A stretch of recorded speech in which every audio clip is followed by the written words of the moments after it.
Hey everybody, this is GGB, going to get into college basketball today, Friday edition. I hit my Thanksgiving pick. Let's go. Wasn't the biggest upset of the day, so I sit at 1.5 points. If I hit biggest upset of the day, which I'm going to pick a significant one, so there's a shot that hits, and if it hits, if that hits, then I'll be sitting at 3 points entering the weekend, which is going to be nice. I might not do a video tomorrow because there's not really any top 25 games.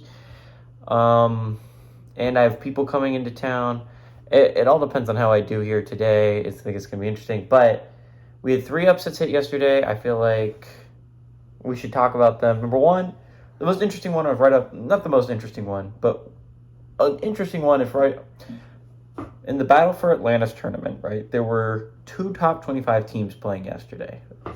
One was playing Villanova and UNC. The other one was playing Memphis and Arkansas.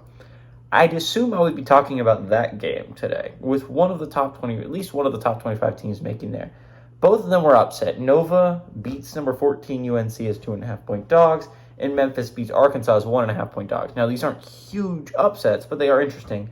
Because it sets up, well, I'm not going to talk about it, but an interesting championship game today between Memphis and Villanova. Whoever wins is likely a top 25 team next week. Whoever loses might still be a top 25 team because both of them were pretty big wins. You beat UNC and the other one beat Arkansas. These are very good victories for Memphis and Villanova. And plus Memphis is typically has, both these teams have, at least in the past couple of years, been pretty good at basketball. So you're going to look at it and you're going to have respect for these basketball programs. The other one that was really interesting to me yesterday was Creighton and Colorado State went into the game both being 5-0, but Colorado State were significant dogs. They were the biggest underdogs of the day when you're talking about top 25 playing top 25 basketball teams. But Colorado State beats Creighton. They beat number 8 Creighton. And they beat them handily. They gave Creighton a huge loss on a neutral court, and that's going to be interesting. Colorado State. Mountain West basketball is going to be interesting this year. Colorado State looks to be pretty good. San Diego State is always pretty competent in basketball. Boise State looks to be pretty solid. So it's going to be interesting. There's going to be a lot of good Mountain West teams. But let's get into the games today. We have a whole bunch, but only like 5 are interesting. So at 11 o'clock, we have number 12 Texas A&M, who's 5-0, taking on number 19 FAU, who's 3-1. Texas A&M favored by 3.5 on ESPN2. At 1 o'clock, we have number 20 Arkansas, who's 4-2. Taking on number 14, UNC, who's 4-1. UNC favored by 2.5 points on ESPN2. At 2 o'clock, we get Manhattan, who's 3-1, traveling to number 5, UConn, who's 5-0. UConn favored by 42.5 on FS1. At 2 o'clock, we get Nichols, who's 3-3, traveling to number 25, Mississippi State, who's 5-0. Mississippi State favored by 25.5 on ESPN+. At 3:30, we got number 23, USC, who's 4-1, taking on Oklahoma, who's 5-0. USC favored by 1.5 points on Fox. At 4 o'clock, we have Montana, who's 2-2. Traveling number 6, Houston, who's 6-0. Houston favored by 25.5 on ESPN+. At 5:30, number 13, Baylor, who's 5-0. Taking on Florida, who's 4-1. Baylor favored by 2.5 on ESPN. At 6 o'clock, we have Southern Indiana, who's 1-5. Traveling to number 9, Duke, who's 4-1. Duke favored by 36.5 on the ACC network.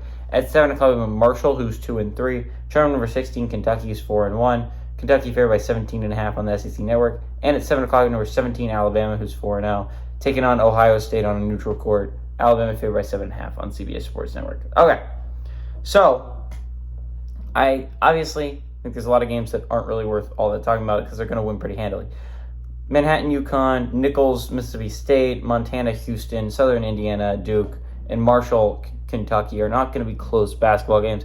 Marshall, Kentucky is the only one with a outside chance of being close. Again, Kentucky this was a pretty similar spread to what St. Joseph's game was looking like last week, and St. Joseph sent that game to overtime. So it's not like insane that Marshall could keep this close and actually maybe have a chance of pulling off the upset. But realistically speaking, there's going to be 5 games you're going to be worth talking about. And we'll start at 11 o'clock. A&M versus FAU's really interesting basketball game. Both these teams are coming off big wins. FAU had a huge day offensively because they needed it to get past Butler. A&M had a good day offensively too, but it was more of a sluggish game against Penn State. Not a lot of jump shots being made, a lot of drives to the basket that ended up going. So this is going to be an interesting game. A&M's not the greatest jump shot team. FAU is a pretty prolific jump shooting team. I think this game could be really interesting. Chance for the upset there with FAU. 1 o'clock, Arkansas UNC. This is this is an important game for both teams, right? More for Arkansas, right? If you lose this game for Arkansas, suddenly you're 4-3. That's not a good record. You will be outside of the top 25 for sure next week. A loss to Memphis isn't bad, and you could probably stay in the top 25 as long as you beat UNC. Again, UNC dropping 2 in a row in the tournament would be really bad for the Tar Heels. You can't afford to do that. Whoever loses the game, I think, is outside the top 25 next week, especially if it's Arkansas. This is a big game for both these teams, especially coming off pretty bad losses. UNC's loss to Villanova isn't quite as bad because that game did go to overtime and was very close to the very end. Memphis really owned Arkansas. They were in the lead for the majority of that game. Arkansas ended up making a run near the end and coming up a good amount short. Memphis looked like the better team throughout the entire thing. UNC Nova looked pretty evenly matched throughout the entire thing. So I think this game's way more important to Arkansas, but it is also pretty important to UNC. USC Oklahoma is interesting to me. USC coming off a big win against Seton Hall. They let Seton Hall get back into the game near the end there, but they ended up making a run and putting that game away. Oklahoma's playing some very good basketball, but this is a chance to prove it. They beat Iowa yesterday, and I do have respect for Iowa as a program, but this is a different level, right? This is a chance for Oklahoma to make a statement that they're going to be a contender in the Big 12. This is a chance to make a statement that they should be a top 25 team. This is a big game for the Sooners on Fox at 3:30. Another big game at 5:30 is Baylor, Florida is massive for both. Not for both. For Baylor, it's nice. Like, this winning the NIT to start the year would be nice. You're 6-0 and everything. Heading into Big 12 play, you'd be like, yeah, that's a pretty good start. Big game for Florida, right? Florida's only dropped one game so far to a good Virginia squad by 3. Least amount of points they've ever put up in a game is 70. This is a pretty high-scoring offense. They have a chance for a lot of points. I don't know if Han Lofton's going to be back for this game. If not, then it's going to be a rough one for Florida trying to guard down low. Condon, the freshman, is going to have to really step up in this game. This is a big game for the Gators. If they win this game, they're probably a top 25 team, sitting at 5-1, only lost to being a pretty good Virginia squad. And then 7 o'clock, number 17, Alabama, who's 4-0, taking on Ohio State, also on a neutral court, who's 3-1. Ohio State's only lost, a pretty close loss to A&M.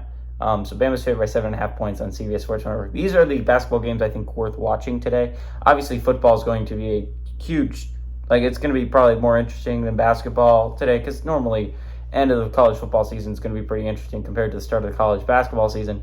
But I think there's a lot of games worth watching today if you want to tune into some basketball in between football, if you get a little bit tired of it on Black Friday. There's, again, like I said earlier, I thought there were 5. I miscounted. There's 6. I think there's 6 possible upsets here today. I think there's 4 ones that are legitimately likely. I'm going to go with Florida over Baylor. Maybe I'm a homeboy. But only 2.5-point dogs. I think the Gators are playing really good basketball right now. I think Baylor is as well, which is why I'm hesitant to take this over an upset like FAU over Miami, which I think FAU is playing some really good basketball right now, and I'm not exactly sold on A&M's ability to shoot the basketball. But I'm going to take it a little bit safer. Technically speaking, it's the second smallest upset of the day, tied with Arkansas UNC, although that spread could change as it gets closer, and then that'll affect things. But I think Oklahoma USC is weirdly enough riskier. I like Florida. I like the Gators. I think they're going to chomp their way through the Baylor Bears, and this would be a big win if I could get the biggest upset of the day, put me at 3 points. Heading into a weekend where there's not a lot of chances at upsets, give me the Gators to pull off the upset of the day.